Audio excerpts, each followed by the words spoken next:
I just gave up all relationships.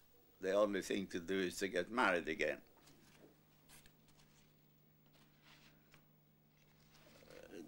I met Judith, my present wife, my second wife. I've only had two so far.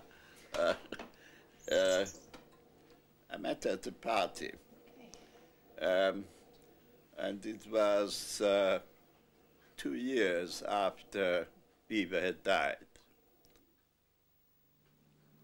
Oh, what's paste? By gum. Huh? By gum. How do you spell Ernest? Has it got an A in it? What? Has Ernest got an A in it? Has what? Ernest. Ernest, an A? Mm. The name? No. Oh, you mean the word Ernest? Mm.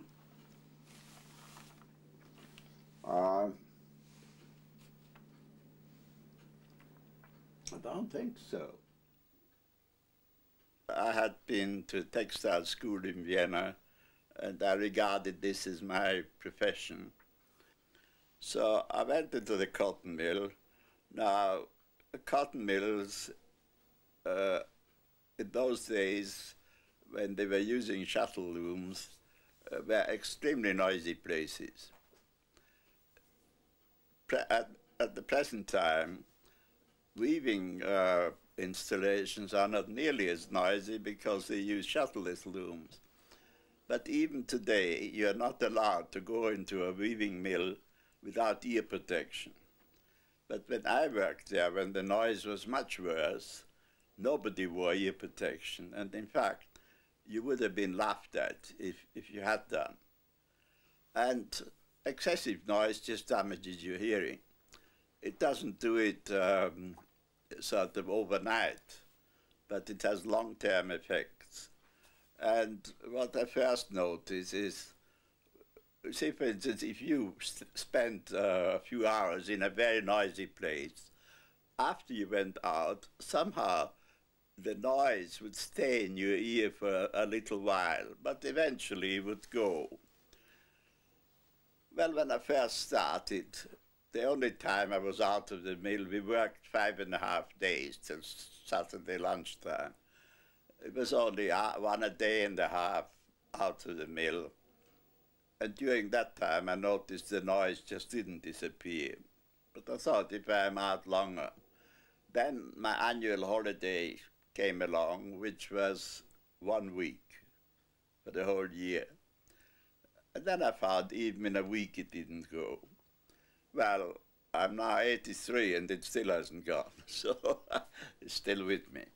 I remember one occasion which really sort of, in a way, shook me, where we had the television on. We had a big lounge in our first marital home, and the television was at one end and I was sitting at the other end. And I just couldn't hear at all what was being said on television. And I said to Judith, "Can you hear all right?" And she said, "Yes." So I realized it was my hearing. And then I went on to hearing aids, and I've been on them ever since.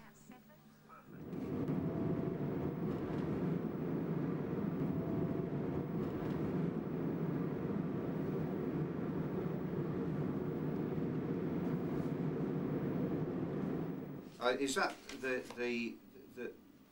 is it those who stay at home, the Tragen? Yeah, but what is Tragen? Tragen. Well, the others? You're a scientist, Alan. Tragen. The tradecraft is inertia. Is it? Yeah. Okay. Can't fool me. Trägheit is inertia in physics. Oh, right. And träge is to be lazy, to be... So the lazy people. Right, okay. I want to make 1 or 2 comments about this point. Firstly, just on a purely personal note, when I was at school, I had to learn this by heart, and I still know most of it. But it wasn't the only one. We had to learn loads and loads of these long poems. Yeah. And by German standards, this is a comparatively short one. Yeah. You know, the average German poem is much longer. Yeah. Mein Vater und hörst du nicht, was Säulen König mir leise verspricht. Sei ruhig, bleibe ruhig, mein Kind, in dürren Blättern säuselt der Wind. More? Yeah? Mein Sohn, ich sehe es genau. Es scheinen die alten Weiden so grau. Okay, Far so enough. you could, if you could translate from that. Yeah, Right. I think on the question of what being Jewish means to me, I really have to go back a bit to my ancestry. We all are the product of our families and our upbringing. And my grandparents, and this was very unusual in that generation, my grandparents on my father's side were absolutely atheists. On my mother's side, they were all Jewish, but my father's parents were non-religious. My mother's parents were very religious, but it was my father's side that dominated, and my parents' household was, and we were brought up as atheists. And in fact, because of the influence of my mother's side, I didn't feel quite sure about this when I was a little boy, and I would sometimes say prayers in secret because I didn't want to do it openly because my father would have been very annoyed. And on the other hand, I felt, well, if there's a God, it may do some good. If there isn't, it can't do any harm. So anyway, but we certainly grew up that being Jewish was almost just a negative thing. We were always aware of the disadvantages of being Jews, the discrimination, the anti-Semitism that to some extent surrounded us. Of course, when Hitler came, one felt a greater sense of solidarity. And of course, a certain pride in that many Jews have made, prominent Jews, people like Einstein or Freud, have made big contributions to in art and literature, science. But I've never been very Jewish. I certainly never kept any of the ritual.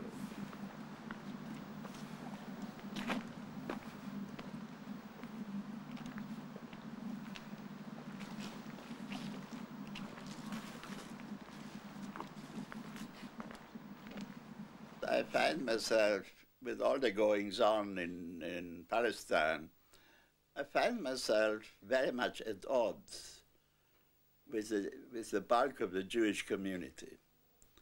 You see, we were brought up, for instance, as internationalists. We always looked down on people who took the view, right or wrong, my country. You know, that used to be the slogan in this country, but also in Germany and wherever. I always detested people who took that view.